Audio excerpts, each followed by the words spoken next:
क्या वाकई कांग्रेस परजीवी हो चुकी है?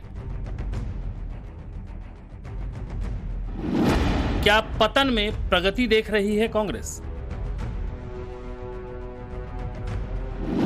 क्या सहयोगियों के सहारे खड़ी है कांग्रेस? क्या सहयोगियों का वोट खाती है कांग्रेस?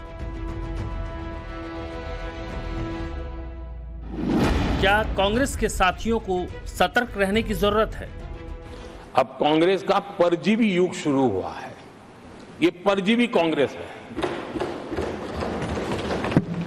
जहां वो खुद अकेले लड़े वहां उनका स्ट्राइक रेट शर्मजनक है, और जहां किसी के सहारे, किसी के कंधे पर बैठने का मौका मिला, वहीं पर से बच करके आए हैं। देश की जनता ने आज भी उनको स्वीकार नहीं किया है। वो किसी की आड़ में आए हैं। ये कांग्रेस परजीवी है। किसी और के कारण सहयोगी दलों के वोट खा करके वो जरा फली फूली है, ऐसा दिखता है। देश के प्रधानमंत्री ने एक नहीं बल्कि दो बार पहली मर्तबा लोकसभा में और आज राज्यसभा में भी कांग्रेस पार्टी पर बड़ा हमला करते हुए उसे परजीवी कह दिया। अभी जो आपने मोदी का कांग्रेस के लिए वक्तव्य सुना, वो राज्यसभा में दिया गया था, जबकि एक दिन पहले यानी कल लोकसभा में भी मोदी ने कांग्रेस को परजीवी कहा था। 2024 से जो कांग्रेस है वो परजीवी कांग्रेस है, और परजीवी वो होता है जो जिस शरीर पर उस शरीर के साथ रहता है, ये परजीवी उसी को ही खाता है। कांग्रेस भी जिस पार्टी के साथ गठबंधन करती है उसी के वोट खा जाती है, और अपनी सहयोगी पार्टी की कीमत पर वो फलती फूलती है। मोदी ने कांग्रेस पर यह हमला यूं ही नहीं किया, बल्कि इसके पीछे उन्होंने तर्क दिया है। मोदी का कहना था कि 2024 के चुनाव में जहां जहां बीजेपी और कांग्रेस का सीधा मुकाबला था, या जहां कांग्रेस बड़ी पार्टी के तौर पर थी और साथी दलों के पास 1, 2 या 3 सीटें थीं, वहां कांग्रेस का स्ट्राइक रेट सिर्फ 26% था। लेकिन कांग्रेस जहां जहां किसी पार्टी के साथ चुनाव लड़ रही थी और जूनियर पार्टनर थी, वहां कांग्रेस का स्ट्राइक रेट 50% था।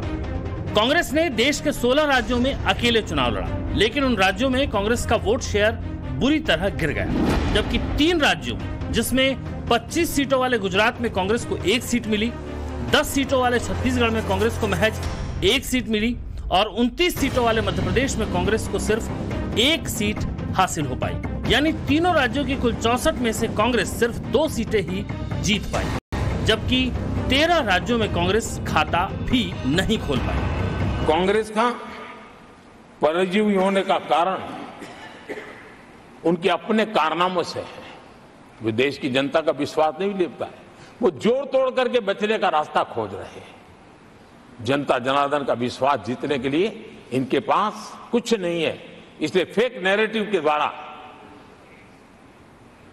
फेक वीडियो के द्वारा देश को भ्रमित करके, गुमराह करके अपने कारनामे करने की आदत है। दरअसल देश के प्रधानमंत्री ने संसद के दोनों सदनों से कांग्रेस को परजीवी कहकर जो बड़ा सियासी हमला किया है, वो उत्तर प्रदेश को लेकर किया है।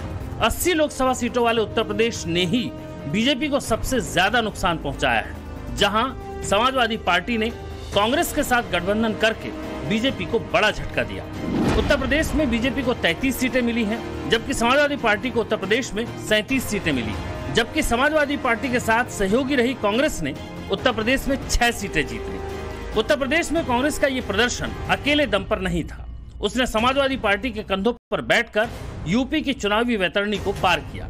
अब आने वाले वक्त में भी समाजवादी पार्टी और कांग्रेस पार्टी मिलकर यूपी में चुनाव लड़ने वाले हैं, जिसमें सबसे पहले उपचुनाव है और फिर 2027 का विधानसभा चुनाव। और अब हर किसी की नजर उत्तर प्रदेश पर टिकी है, फिर चाहे वो बीजेपी हो, समाजवादी पार्टी हो, या फिर 99 सीटों की जीत के साथ अति आत्मविश्वास से लबरेज कांग्रेस पार्टी। आदरणीय सभापति जी, इतिहास का ये पहला मौका है जब लगातार तीन बार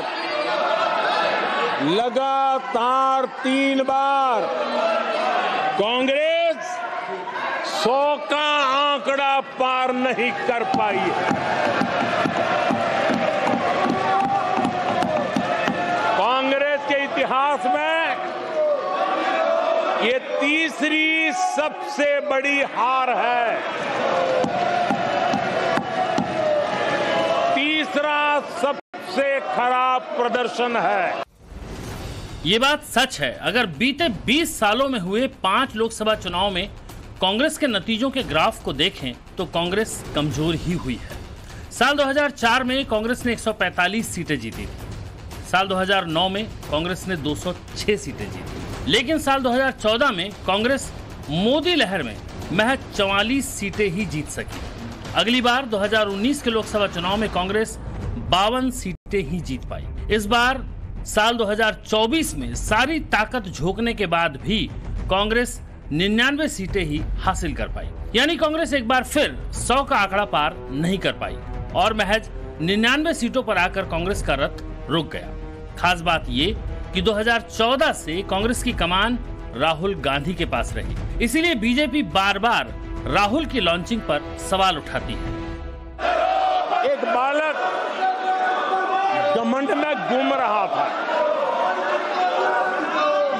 और देश सबको दिखाता था, देखो कितने ज्यादा मार्क्स आए हैं।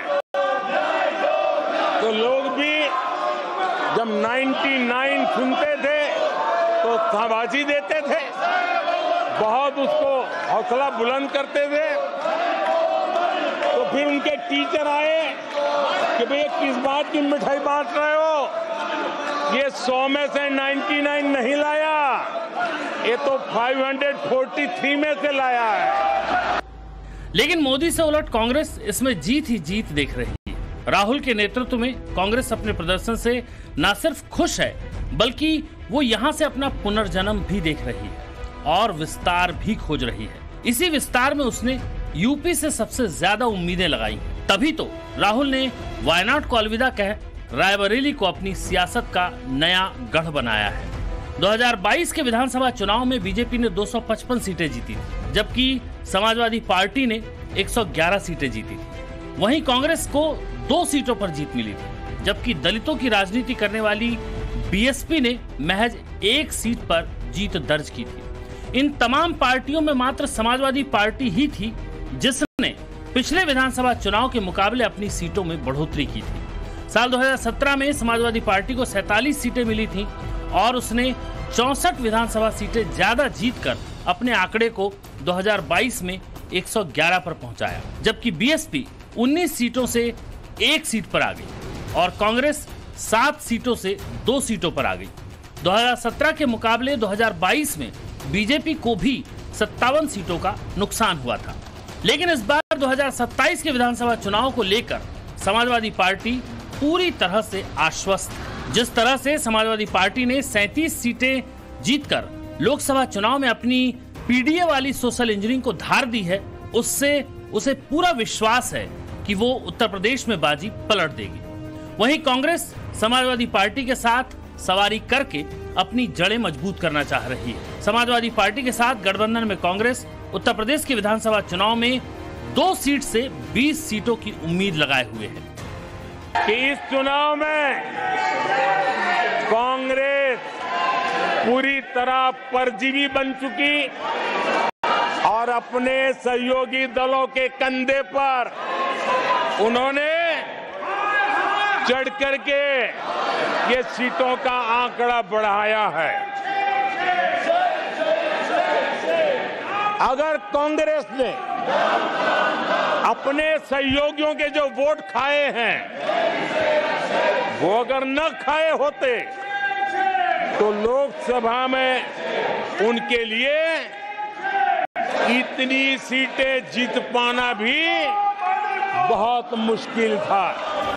मोदी ने कांग्रेस को परजीवी बताकर तमाम विरोधी दलों के साथ साथ अखिलेश को भी आगाह कर दिया है। मोदी की इस रणनीति को अखिलेश कैसे लेते हैं और कांग्रेस को उत्तर प्रदेश में अपने साथ कितनी देर और कितनी दूरी तक लेकर चलते हैं, ये देखने वाली बात होगी। क्योंकि ये तो तय है कि अखिलेश कतई नहीं चाहेंगे कि उत्तर प्रदेश में कांग्रेस के तौर पर तीसरी शक्ति आकार ले, जो आने वाले वक्त में खुद समाजवादी पार्टी के लिए ही खतरा बन जाए।